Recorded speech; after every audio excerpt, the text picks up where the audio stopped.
Holding దిగాము సర్దికి ఇంకో సర్దికి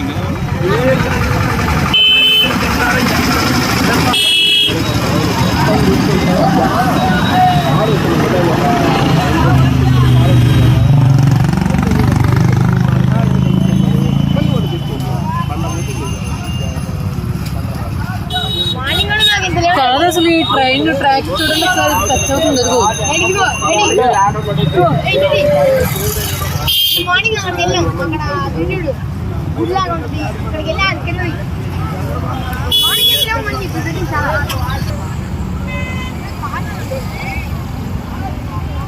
ఎక్కడ బోట్లు బోట్ కనపడుతుంది కింద ఇక్కడ బోట్లు అడ్డుపడ్డాయి 4 బోట్లు.